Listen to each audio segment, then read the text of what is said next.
On Sunday, during a conversation on Fox News with host Maria Bartiromo, Republican Oversight Committee Chair James Comer admitted that his committee had lost, like just straight up lost, a human being who happens to be a so-called informant for their Hunter Biden investigation.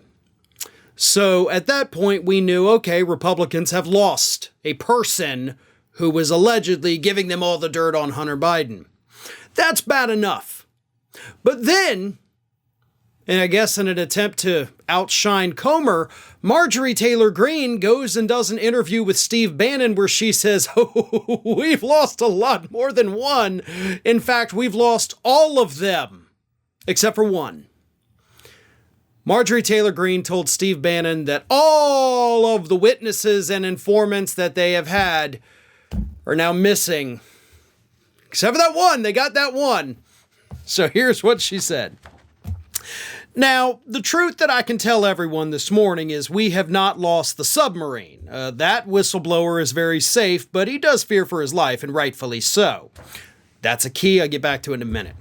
That whistleblower came through for us, thankfully, through the help of Senator Grassley. But other whistleblowers, yes, they are missing. They're either in court, they're in jail, or we cannot talk with them at this time because they can't be found.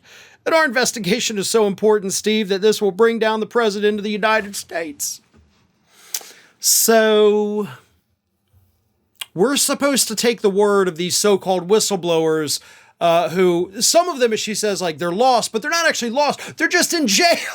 You know, and who is a more credible witness, of course, than people sitting in jail cells, right? I mean, those are always the folks you want to have testifying on your behalf, you know, criminals, people that have been convicted by juries. Yes, their credibility is unshakable, right, Marjorie? So you're telling us that you lost everybody. And even the ones that you do know where they are, you can't talk to them because they're behind bars. Yeah, this sounds like a very serious and real investigation, but she didn't lose the submarine.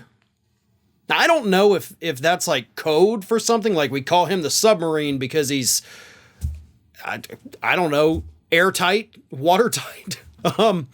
But that individual fears for his life, she says. And that, folks, is what's giving up the game.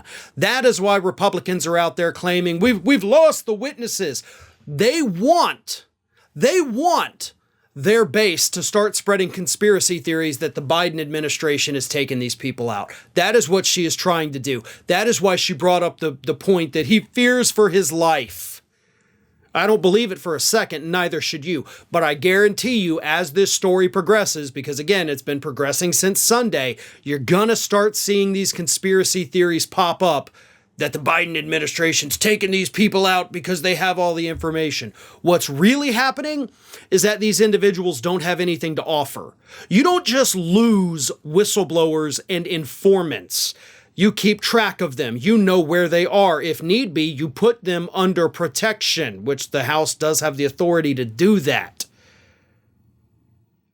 But they're trying to cover up for the fact that they have come up with nothing.